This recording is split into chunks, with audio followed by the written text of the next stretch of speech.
OK, voici la démonstration pour la première loi des gaz, qui est la loi de Boyle-Mariotte. C'est la loi qui met en relation la pression et le volume d'un gaz.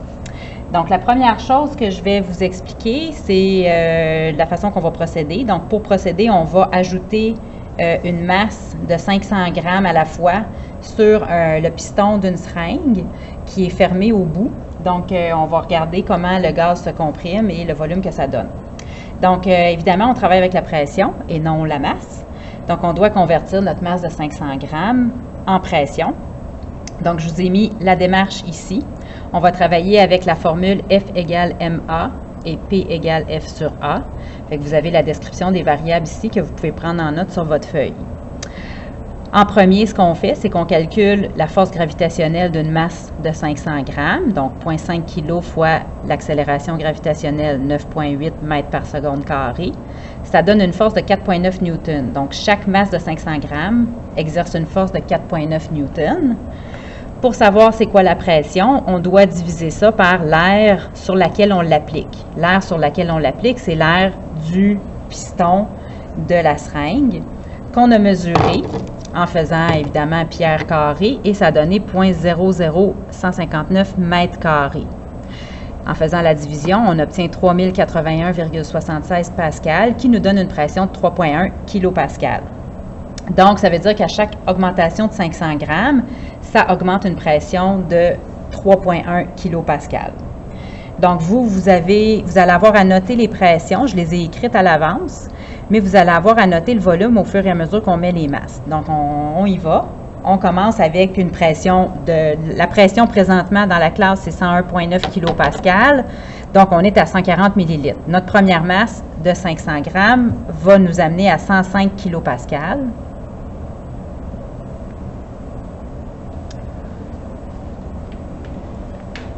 Pour un volume d'environ 134.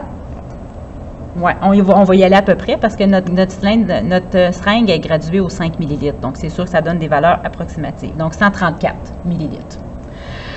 Prochaine augmentation de 3,1 kPa. Ça va nous amener à 108,1 au total pour un volume de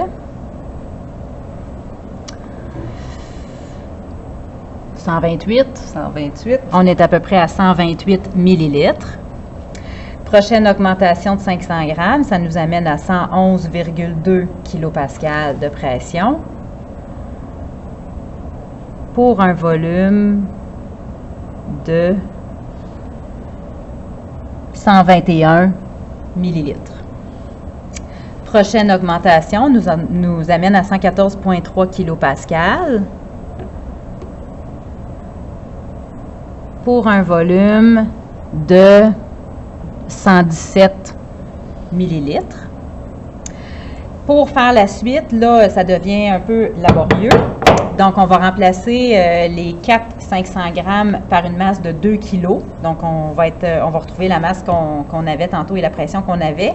Et à ça, on va ajouter 500 grammes, ce qui va nous amener à 117,4 kPa pour un volume d'à peu près 112 millilitres. Donc, voilà, vous avez, on pourrait en prendre un dernier. On en fait ça une dernière? On en fait une dernière. Fait que là, on va être rendu à 120,5 kPa. Vous allez avoir juste à ajouter une ligne dans votre tableau.